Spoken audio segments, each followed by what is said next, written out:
মায়ের দিক থেকে তার বংশমর্যাদা, মায়ের দিক থেকে তার বংশমর্যাদা হযরত আবু বকর সিদ্দিক রাদিয়াল্লাহু তাআলা আনহুর বংশের সাথে মিলে যায় বলে জানা যায়। অনেকেই বলেছেন তিনি আবু বকর সিদ্দিক রাদিয়াল্লাহু তাআলা আনহুর বংশধর। আল্লাহর নবী বলেন, কিয়ামতের পূর্বে কিয়ামতের আলামতের ভিতর থেকে অনেকগুলো আলামত হলো, ইয়ানতাজিউল ইলমা বিকবজিল উলামা।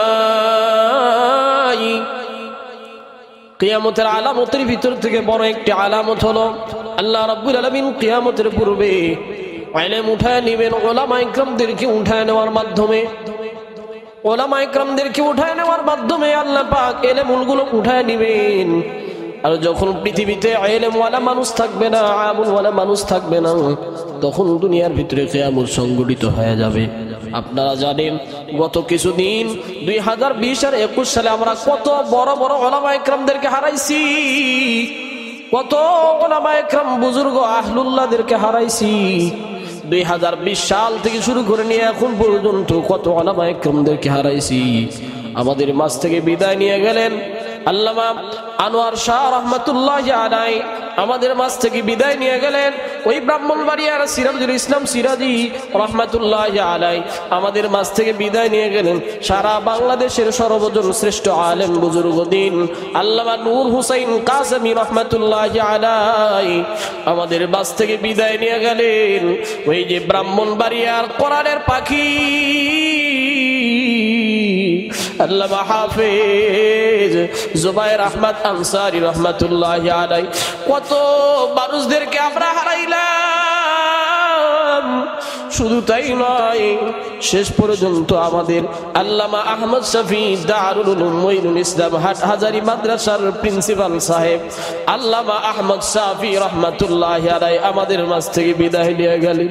গত জুমার রাত্রিতে আমাদের মাঝ থেকে সর্বজন মুরব্বী আল্লামা হাফেজ জুনায়েদ বাবুনগরী রহমাতুল্লাহি আলাইহি বিদায় নিয়ে চলে গেলেন। কত মানুষকে আমরা হারাইতেছি, কত উলামা ইকরামদের আজকে উলামা ইকরাম হারা হয়ে যাইতেছি, মুরব্বী হারা হয়ে যাইতেছি।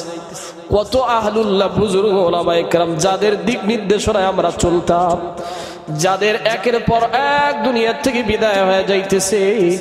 আল্লামা হাফেজ জুনায়েদ বাবুনগরী রহমাতুল্লাহি আলাইহি বিদায় হয়ে গেল।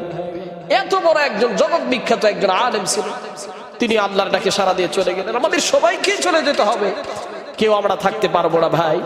তিনি এমন একজন বিজ্ঞ আলেমে দ্বীন ছিলেন। তিনি 1953 সালের 8ই অক্টোবরে চট্টগ্রামের ফটিকছড়ির বাবুনগর এলাকায় জন্মগ্রহণ করেছিলেন।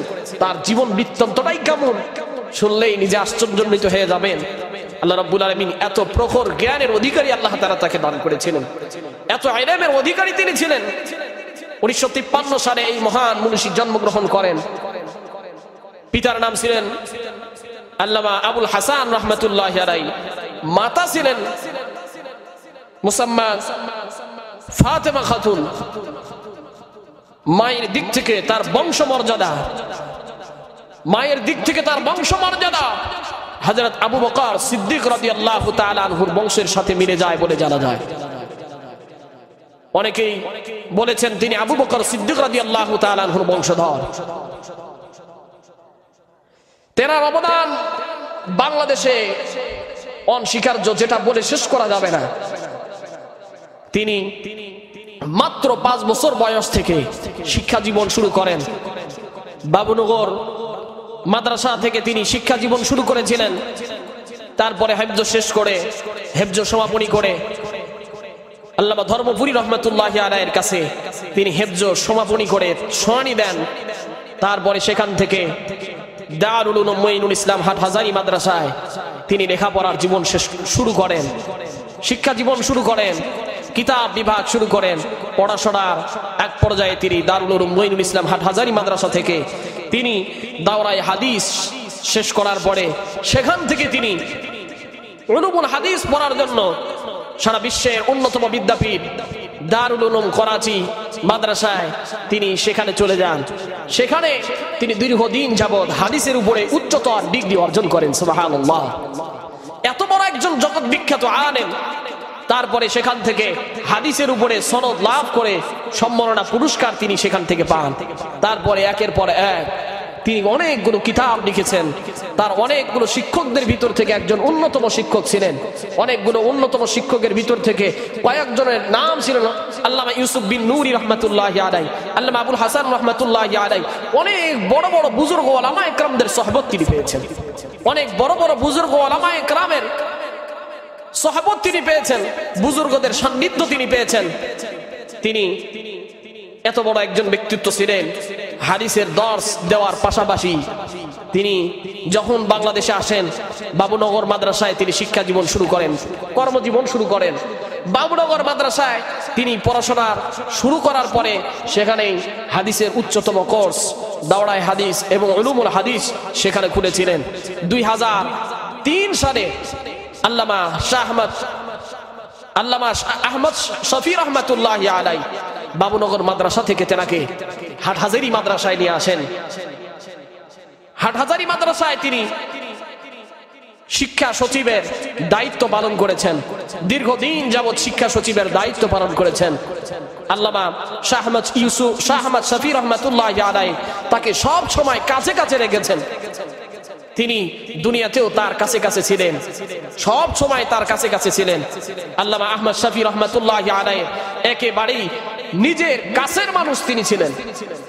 এত বড় একজন বুজুর্গ 2003 সালে 2010 সালে হেফাজত যখন সংগঠিত হয়, হেফাজতে ইসলাম একটি অরাজনৈতিক সংগঠন। 2010 সালে হেফাজতে ইসলামের সচিব হিসাবে, মহাসচিব হিসাবে তাকে দায়িত্ব দেওয়া হয়। তিনি বাতিলের কাছে কোনোদিন মাথা নত করে নাই, সর্বদাই হকের আওয়াজ উচ্চ আওয়াজে সারা পৃথিবীতে পৌঁছিয়ে দিয়েছেন। সর্বদাই কোন বাতিল তার কাছে এসে কোনোদিন পার পায় নাই, বাতিলদের সামনে কোনোদিন তিনি মাথা নত করে নাই। আল্লামা হাফেজ জুনায়েদ বাবুনগরী রাহমাতুল্লাহি আলাইহি ছিলেন ইলমে ওয়াহির একজন ধারক বাহক। আল্লাহ তাআলা তাকে এত ইলম দান করেছিলেন, এত জ্ঞান দান করেছিলেন। 2013 সালে হেফাজতের মামলায় তাকে দীর্ঘদিন যাবৎ কারাবরণ করতে হয়েছে। মাজলুম এ আলেমে দ্বীন দীর্ঘদিন যাবৎ জেলখানায় কাটিয়েছেন। জেলখানায় থাকাও এটা একটা নবীদের সুন্নাহ, তিনি নবীদের সুন্নাহটাও পালন করেছেন। সর্বশেষে তিনি আল্লামা আহমদ শফি রহমাতুল্লাহি আলাইহির তিরোধানের পরে, ইন্তেকালের পরে আল্লাহ রাব্বুল আলামিন তাকে আবারও হাদিসের মসনদে বসিয়েছেন। হাদিসের মসনদে শুধু বসানো নাই, সারা বাংলাদেশের সবচেয়ে বড় বিদ্যাপীঠের আল্লাহ রাব্বুল আলামিন শাইখুল হাদিস হিসাবে আল্লাহ তাআলা তাকে কবুল করেছেন। জোরে বলেন সুবহানাল্লাহ। শেষ পর্যন্ত তিনি আমাদের কাছ থেকে 2021 সালের 18 আগস্ট আমাদের মাঝ থেকে তিনি বিদায় নিয়ে চলে গেলেন। এত বড় বড় ওলামা ইকরামদের বিদায় নিয়ে চলে যাওয়া, এত বড় বড় ওলামা ইকরামদের বিদায় নিয়ে চলে যাওয়া, আমরা আজ ওলামা শূন্য হয়ে যাইতেছি, আমরা আজকে অভিভাবক হারা হয়ে যাইতেছি। আজকে তার জানাজায় রাত্রি 11টায় জানাজা হলেও তার জানাজায় লক্ষ লক্ষ মানুষের ঢল নেমেছিল। সুবহানাল্লাহ। এত মানুষ কেঁদেছেন, চোখের পানি পড়েছে। কত মাদ্রাসার তালেবে ইলমরা কেঁদেছে, কত মাদ্রাসার তালেবে ইলমদের চোখের পানি পড়েছে, কত বড় বড় বুজুর্গ ওলামা ইকরামদের চোখের পানি পড়েছে। তার কান্নায় আকাশ বাতাস ভারী হয়ে গিয়েছে, তার কান্নায় আকাশ বাতাস ভারী হয়ে গিয়েছে। আমরা দোয়া করি সর্বশেষে তাকে দারুল উলুম মুঈনুল ইসলাম হাটহাজারী মাদ্রাসার আল্লামা আহমদ শফি রাহমাতুল্লাহি আলাইহির কবরের পাশেই তাকে শাহীদ করে দেওয়া হয়েছে। সুবহানাল্লাহি ওয়া বিহামদিহি। যেমনি তিনি ইন্তেকালের পূর্বে সর্বদাই আহমদ শফি রাহমাতুল্লাহি আলাইহির পাশে থেকেছেন, ইন্তেকালের পরেও আল্লাহ রাব্বুল আলামিন বন্ধুকে তার বন্ধুর পাশে রেখে দিয়েছেন। আল্লাহ তাআলা নাব্বারাল্লাহু মারকাদাহু ওয়া জাআলাল জান্নাতা মাসওয়াহু। দোয়া করি আল্লাহ রাব্বুল আলামিন যেন তার কবরটাকে জান্নাতের জায়গা বানিয়ে দেন, জান্নাতের প্রশস্ত জায়গা বানিয়ে দেন, জান্নাতের আবহাওয়া যেন তার কবরে চালু করে দেন। সকলে বলে আল্লাহুম্মা আমিন।